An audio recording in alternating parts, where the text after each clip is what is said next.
I gotta get my husband real quick because I can't let this happen twice and he will not believe me. We're dead, we're gonna die. We're dead, we're gonna die. That's just a side story because it's weird and I needed to include that.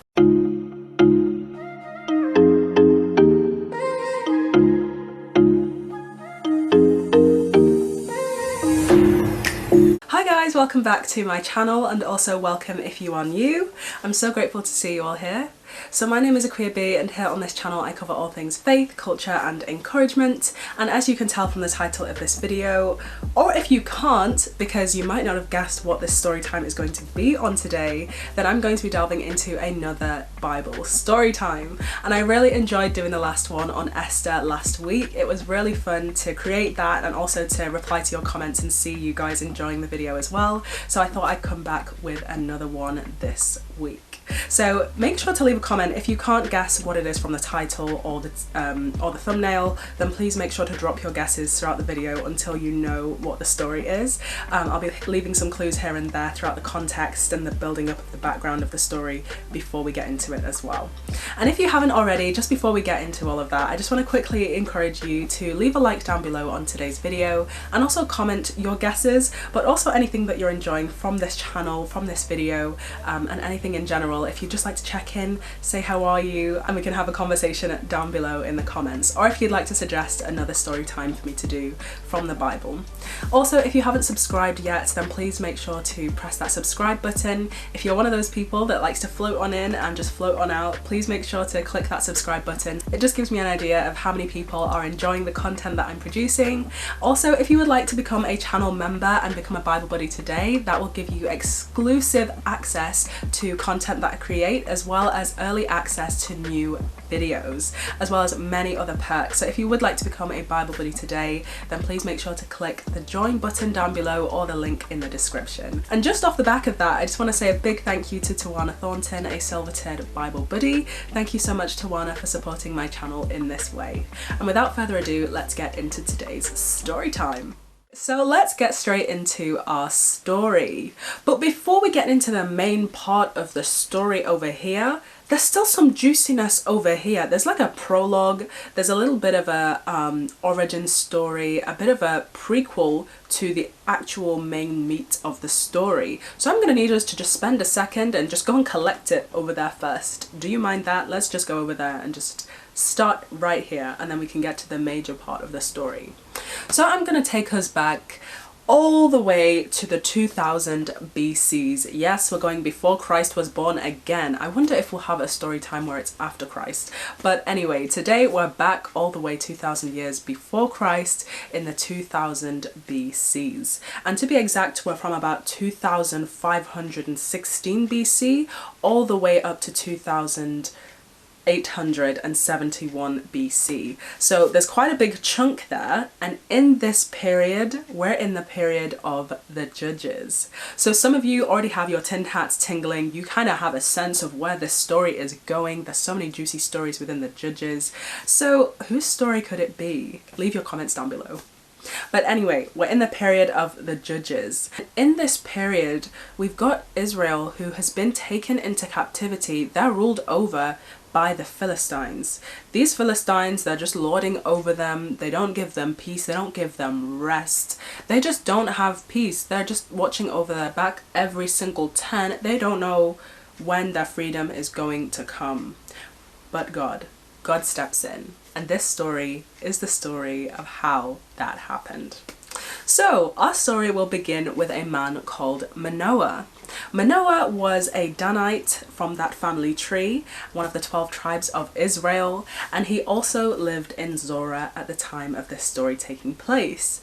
So whilst he lived in Zorah, he had a wife and he didn't have any children. So him and his wife had no kids, living life as usual. His wife Zilphanes is just chilling, going about her day, not too worried, just wants a child, you know, and all of a sudden, angel of the Lord appears out of nowhere. Angel of the Lord. She doesn't know this at the time. She's just like, random man appeared, and he starts telling her things. She will conceive a child.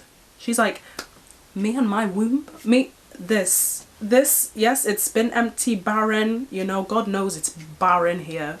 Like, what this, okay, tell me more.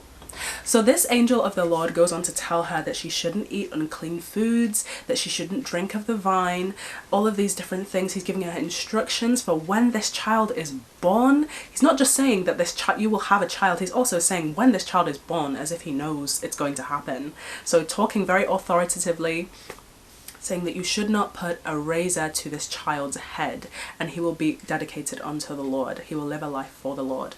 So he was part of the key to the major plan of unlocking the Israelites' freedom from the Philistines. So she hears all of this and she's like, I've got to tell my husband, because this is a lot of news. This is a lot of stuff. So she leaves the angel of the Lord and she goes and she's like, husband, yeah, I just spoke to an angel of the Lord and he's just told me all of these things about a kid that we're going to have. Like, it's cooking, it's getting ready, it's gonna happen. And the husband's like, cool, let me go pray about it. Now this, my guys, this is what we should be looking for in a good Christian man, a man of God. He doesn't confront her and doesn't believe her. He instead goes to God with what she has said. He goes directly to God. He's praying about it. He's saying, God, like, give me clarity, help me out with this. He's really seeking God in this issue. So one day, again, as she does, very unproblematic character, Zealphanis, Manoah's wife, is just chilling in the field, maybe actually doing some work, but it infers that she's just chilling in the field. And the angel of the Lord again appears unto her, and he's there to confirm all that he's told her before. So she's like, I gotta get my husband real quick because I can't let this happen twice and he will not believe me the second time. So let me go grab him. So she goes to grab her husband and he comes over and he's like, oh my goodness, you're the guy who's told my wife these things. Like, is it true? Like, is this what you're telling us, that we're going to have a child? So the angel of the Lord is like, yep. And he confirms every single point that he said to Zealphanis from the very beginning. So Manoah is like, cool, groovy, let's host you. Like, how can we serve you? So this angel of the Lord is like, cool, I can chill out here, I can chill in the earthly realms here, but I'm not going to eat of your food. Instead, please just give a sacrifice to the Lord and that will be enough for me. So they're chilling, they're doing a burnt sacrifice. They're like, how was your day? What have you been doing? Let's just, you know, put this in the fire, give you a drink, something like that. And all of a sudden, as these flames are going, the burnt sacrifice is burning, the good vibes, you know, they're talking, they're chilling. This angel just goes up with the flames. He just goes up with the flames. They say, we're dead. We're dead, we're gonna die. We're dead, we're gonna die. Like, they're just confused. They're like, we have just seen God. We've seen God and we're not gonna live. And the wife is like, no. If all of this has happened and we're still stood here right now, this means that God has accepted our burnt offering, he has accepted our grain offering, and we're all Gucci. Let's just live and play this out and see if we'll have this child. So they're expectant, they're waiting, and all of this has happened just before the main part of the story. So now let's get into the main juicy part of the story, which everybody knows about. So if you haven't yet guessed the name of this story or the big major characters within this story, then this will give you a good setup for what we're going to talk about next. Introducing Samson. Samson's name had two meanings, one of which was wall and protector, and the other of which was son. Both of these names his people put together to mean he would be a mighty son that would protect and shield his people. And Samson didn't always stay this small and cute. Eventually, he grew into the prophetic name that he was given. So ever since a young child, Samson began to grow into that prophetic name. He was so strong, he was mighty, he was courageous, and this was evidenced one time in his youth when he was just strolling through the woods, you know, like his parents, very unproblematic people, strolling through the woods, and all of a sudden a lion pounces on him, and he's like, hold up, gotta fight back. not run away. He's like, I've got to fight back. He's automatically got that spirit of defense and resilience in him. So he feels the Spirit of the Lord rest upon him, and all of a sudden he has the power to take on this lion. So he's taking on this lion, he's fighting, he's pulling the jaw, he's yanking the limbs, he's kicking it where he can, and he pulls apart this lion limb by limb, tears it apart until it's just pieces, it's just carcass on the ground, and he just leaves it there. He says, just another day in the might of my own body and the Spirit of God. So he realizes the strength, and he's like, you know what? I can't just leave this to fighting lions. I need to fight for my people. My people are being persecuted and have been persecuted for 40 years by these Philistines. I'm going to get some revenge for my people. So he decides, out of his own humility, he's like, I'm not gonna take on some kind of army general or raise up an army against these Philistines. Instead, I'm just gonna seek out some personal revenge. And that is exactly what he did. So when I think of this character, I often do think of Phil Mitchell from EastEnders. It's just something about Samson that just makes me think Phil Mitchell. He is just such a provocateur, and these Philistines, even though they were constantly harassing and berating the Jews, Samson, he got his revenge in wherever he could. Instant over there with the Philistines, revenge. Incident over here with the Philistines, revenge. Incident right in front of his eyes, revenge. He was constantly on the hunt to provoke and combat the Philistines wherever he could. So again, just another ordinary day for Samson. He's still being, okay, maybe not so unproblematic, but he's still going about his business, getting his 10k steps in for the day, and he passes through the village of Timnah, which is a Philistine village. But before he gets there, because he frequents the same walking path all the time, he just happens to come across that lion that he'd pulled apart again. So he passes by this lion, and now he sees that there's a swarm of bees in there. There is some honey up in there. So because Samson is just such an unpredictable Phil Mitchell character, he just grabs his massive hands, which I think they would be massive hands, and just scoops out some honey out of this lion. It's dead carcass, and he's like, yep, looks good, I'll put that in my bag for later. Gets home, shares it with his parents. They're like, love that honey, very fresh. So he doesn't tell them anything about it, that he got it from a lion's carcass. That's just a side story because it's weird and I needed to include that. So anyway, let's move on. He goes to this Philistine village of Timnah, and he comes across a young fair maiden. He comes across a young woman, and he's like, I want to marry that lady right there. Let us get married right this second. So he goes to his parents and he's like, I want to marry a Philistine woman. And they're like, no. She's Philistine, like, why would you want to do that? Why can't you choose one of our ladies that are already part of our religion, serve our God, and everything's Gucci on this side? Why do you want to go over there? Is the grass really greener? And he's like, yes, not just green, it's pink, it's blue, it's red, it's all the colors of the rainbow. It's greener over there. Can I have that wife? So they're like, sure, yeah. So he goes ahead, he marries this Philistine woman, and in the process of the celebrations and the feasts and the jubilations, he doesn't just decide to leave the celebrations there and just have a normal wedding and then just go into married life. He's like, no, I will challenge my wedding guests with a riddle. I will challenge them, because this is not just a time for jubilation and celebration, this is a time for challenge and trivia. So he challenges them. He thinks back to the time when he pulled apart a lion and came back to that same lion and found the honey in it with all of the bees. So he reads them this riddle and he challenges them to solve it. So he says, from the eater came out food, and out of the strong came out sweetness. So he challenges these wedding guests to this riddle and he wants them to solve it. And they're like, we need some time. Not to actually think about it, but time because they want to actually get his wife to, you know, get the truth out of him, get the answer to the riddle out of him, to tell them so they can cheat and get the response and win the wager. So what is on offer? I mean, back then, one of the finest things you could own were good quality clothes. So he bet them like 30 suits, 30 full pieces of garments, and he was like, if I win, you have to give me 30 garments, and if I win, and if you guys win, I will have to give you guys 30 garments. So that is how it goes down, and that is where the revenge begins. Because if you can't tell just yet, these guys that were challenged, they don't want to play fair.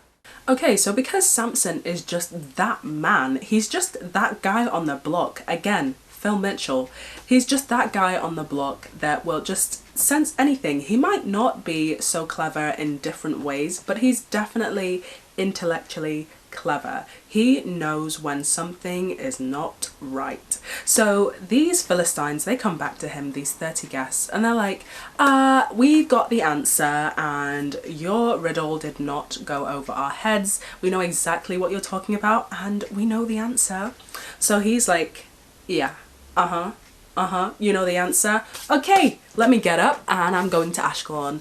So Samson goes to Ashkelon and he just goes on a rampage, killing 30 people. And you know what, with those 30 people, he didn't just stop there. Like we've seen, he's a resourceful guy. He will get the honey from the dead lion. So instead of just leaving the people that he's just killed, he's like, let me take their clothes and I will send it to those people who wanted to win the bet so badly. They wanted the clothes so badly. So let me send these people's clothes that I've just overcome, and I will just send them to those people, and that is their prize. Their own people's clothes given back to them.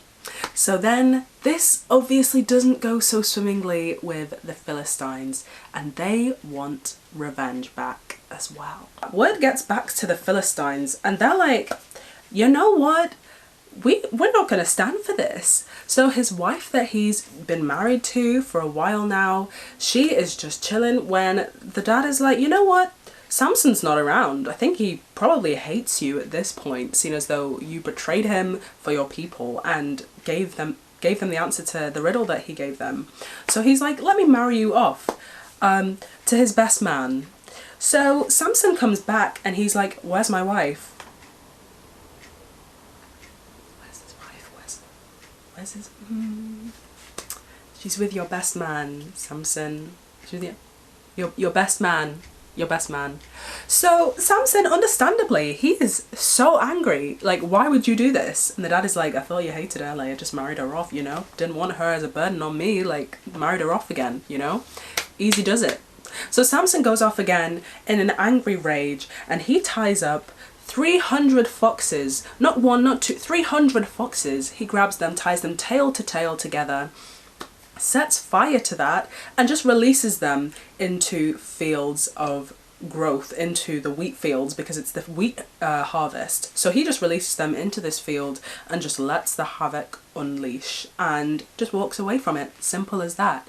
And the people are like, yeah, not gonna stand for that. So then Samson goes off and hides in a rock, in a cleft of the rock of Etam. So after he does this, the people are now coming after him. They're like, no, not gonna stand for this. This cycle of revenge, it must end today. It must end right now. So they're going after Samson. They realize that his people is probably the best bet to try and get him out. So they're like, you guys, you need to go get Samson and bring him to us, please. Like, thank you, ASAP.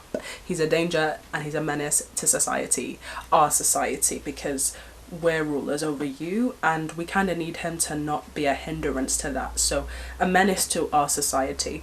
But anyway, so Samson is chilling in this cleft of the rock of Etam, and his people are like, Samson, yeah, we're gonna need you to come out because we can't be doing this back and forth anymore. You need to just go with them. And he's like, if I come down, are you gonna kill me? And they're like, no, we're not gonna kill you. We'll just give you over to them. And what happens, happens. So he comes down.